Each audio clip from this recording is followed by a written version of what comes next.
Hi designers, this is your host Mr. Granlund here. I hope you're having a terrific Titan day. Let's get into some more designing as we look at pixlr double exposure. Now the first thing we're going to do is we're going to click on this link and we're going to head to Pixlr. Now you can always just watch this tutorial. It was prepared by another graphic designer, but I thought I'd add my own little flavor to this project as well to understand what a double exposure photo would look like and how do we create it in Pixlr. I click on the link to go to Pixlr, and I like to use Pixlr E. It has all the options right there in front of me, and we're going to create a new image. So we're going to click on Create. My standard size for doing this is this full HD one. It has a good amount of pixels. I like to do something this size or larger. So this square, high, medium, square, UHD, something with more than 1,000 pixels is going to be good. It's going to give you a nice quality result.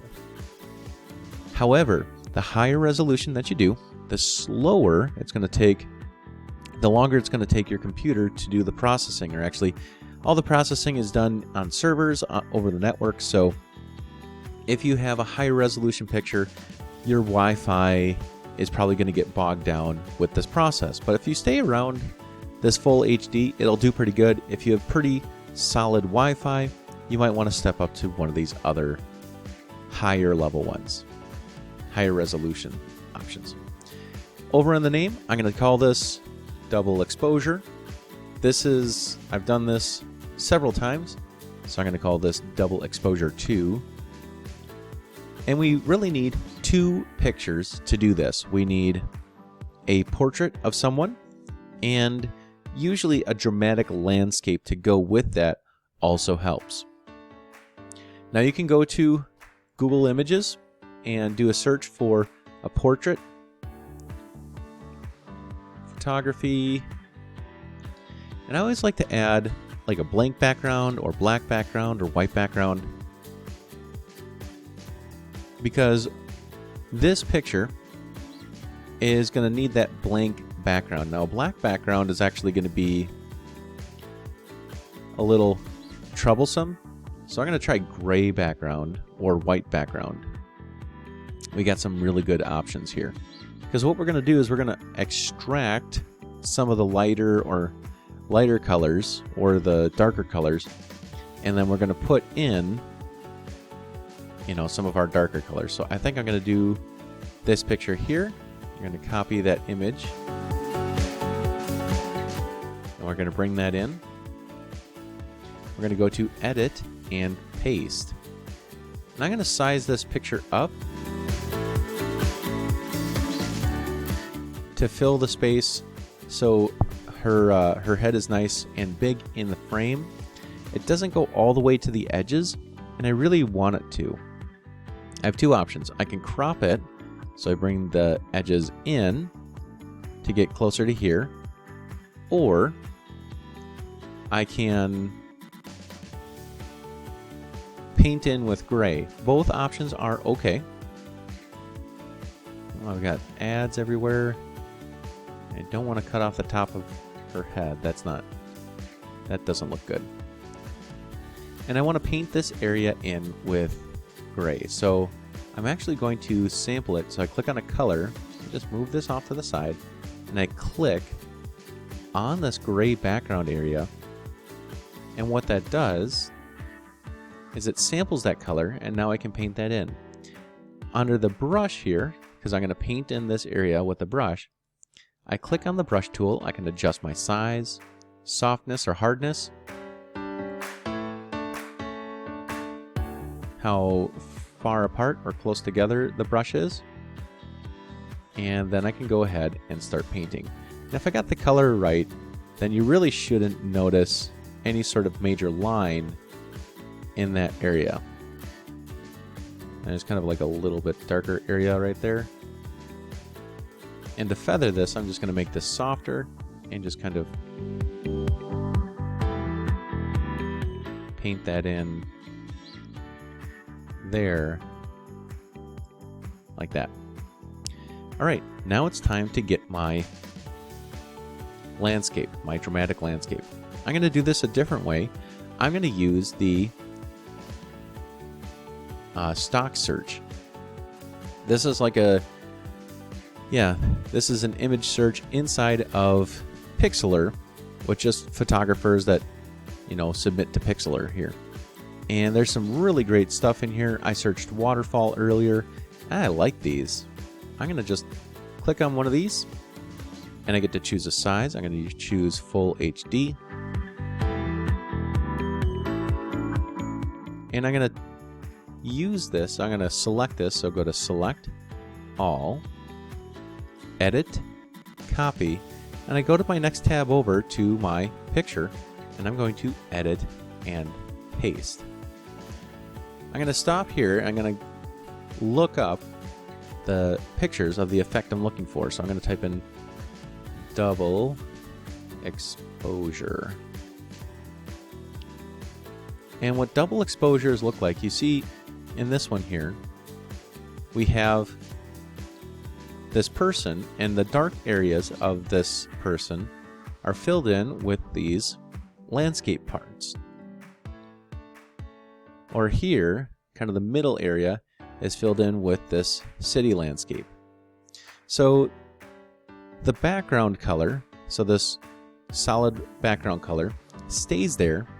You see the features in the face, and you see the outline of the portrait. That's important to keep. In pictures like this, you see that there's parts of the picture that stay in there and parts of the picture that get erased, and that's what we're really going for.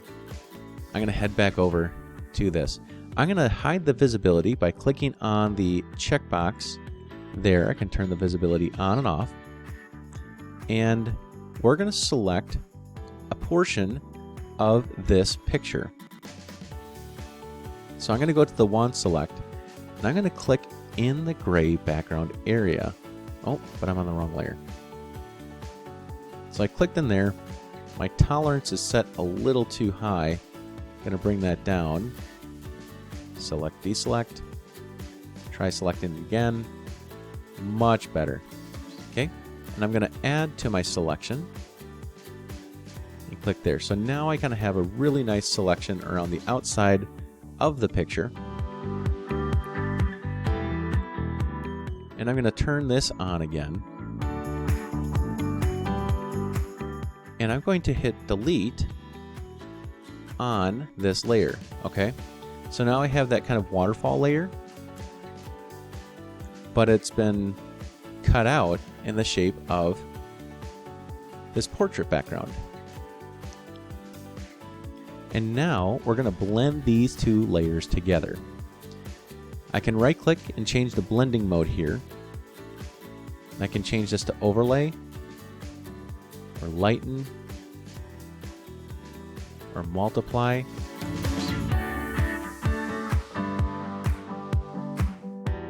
And I'm looking to see if maybe there's a way that we can do these blending modes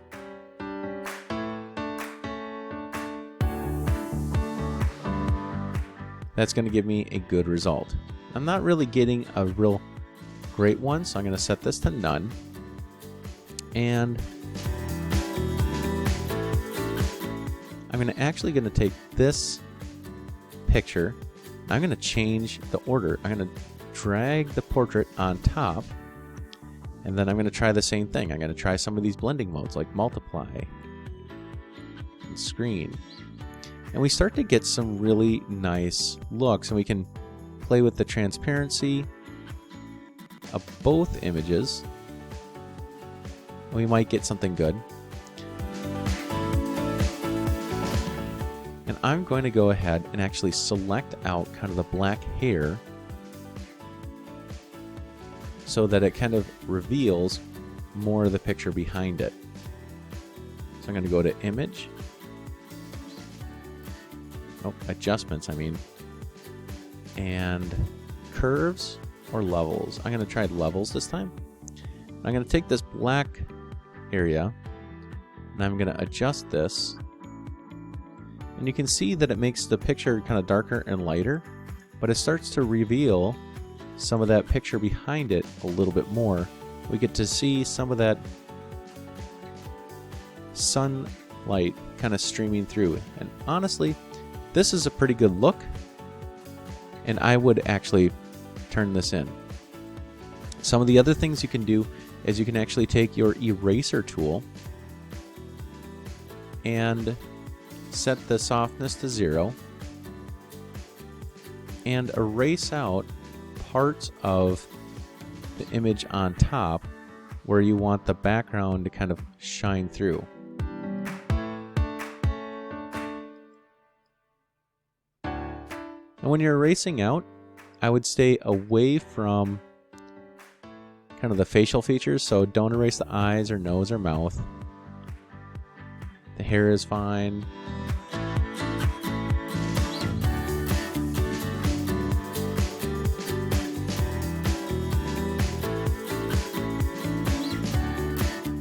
That also looks pretty nice. Okay, so using the eraser tool, using the right click and the blend modes, till you get a nice mix of these two pictures on top of each other. Alright, that's Mr. Granlund's tutorial of doing the same thing.